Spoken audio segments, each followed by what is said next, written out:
هجموا مشاهدة على أحمد حلمي على أساس الإفيه اللي قاله للموزع الموسيقي، إن هو قال له إن أنت مصري قاعد هنا أكيد معزوم.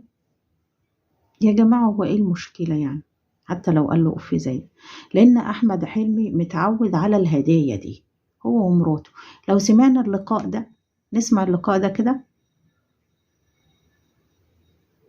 لابسه الكوت، انا عموما لابسه درس بتاع زهير مراد، والستايلينج سدريك حداد، والجولري شوبار، واي عبد الحميد عامل لي ميك اب، شعري الهام مسطور.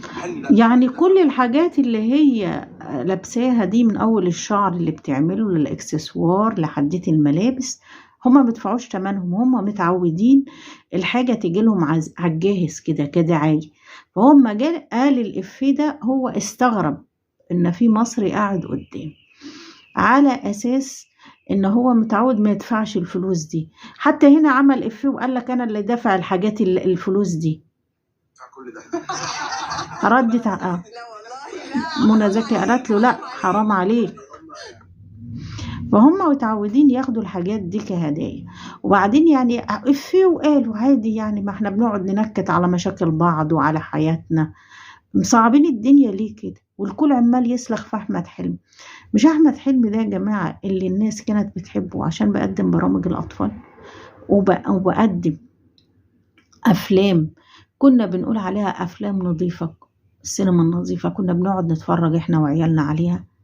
المشكلة اللي عند أحمد حلمي دي مش بدأت من النهاردة، بدأت من ساعة ما منى زكي، لأن الناس كانت حاطة منى زكي وأحمد حلمي دول زي عبلة كامل كده، حاجة محترمة الناس بتتفرج عليهم، مش بيطلع منهم ألفاظ خارجة ولا مشاهد خارجة. لحديت ما اتفاجئنا في فيلم لمنى زكي اللي هو اسمه مش ضروري نعرف اسمه، بتقلع. انتوا عارفين طبعا هي بتقلع ايه. من ساعة ما الناس شافت منى زكي وهي بتقلع في الحالة دي الناس كرهتهم، من ساعة ما الموضوع ده والناس كرهتهم، نزلوا من نظر الناس. يا جماعة الدعاية والإعلام اللي بتحصل على الممثلين أو على نجوم بتصدروا المشهد ده المشهد في السوشيال ميديا أو في القنوات والمسلسلات، على فكرة ده مش رأي الناس، يعني الناس مش بتبقى حباهم، هم بيبقوا مفروضين على الناس. لكن زي عبلة كامل الناس بتحبها عشان بتقدم حاجة محترمة، تمام.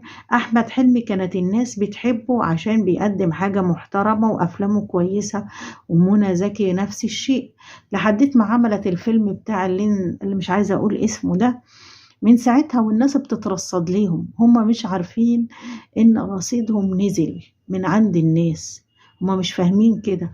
بدليل إن أفلام أحمد حلمي دي عمالة تقع، هي نفسها أفلامها بتقع.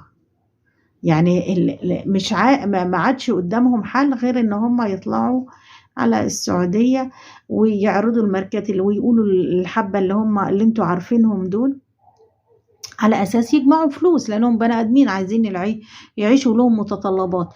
وظهر للناس انه ما فيش مبادئ، يعني مش في حاجة محظورة عندهم. الناس اللي كانت حطاهم في حتة هم مش يستاهلوها، كانت حطاهم في حتة اكبر منهم. فايه الغريب؟ وبعدين احنا كمصريين ما احنا بنقعد ننكت على انفسنا، مش بيحصل ده ولا لا؟ بيحصل. يبقى عندنا موقف نلاقي من صعوبة الموقف نقعد ننكت. فمش فاهمة يعني، هو الراجل يا جماعة احمد حلمي رصيده نزل عند الناس اساسا، يعني عند الناس نفسيا من ساعة الموضوع بتاع منى زكي ده، وهو ايه رصيده نزل. لان ازاي راجل قابل على مراته كده؟ والناس المشكلة ان الناس كانت حطاهم في حتة معينة كده متميزة، هي دي المشكلة.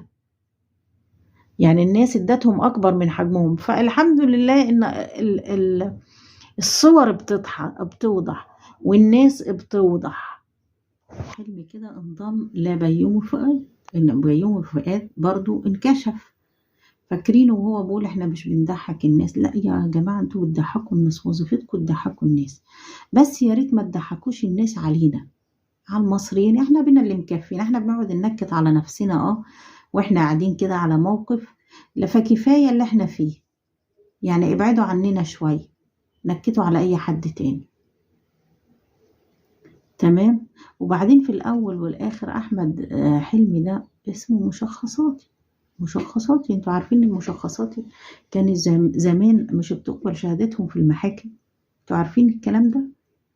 وبعدين هو الممثلين دي يعني بعض الحاجات الناس بتستفيد منها، لكن في الأغلب إيه، يا حول الله يا رب، طول الليل النهار ده والله بيصعبوا على الواحد لما بقى الواحد بيفكر في حياته.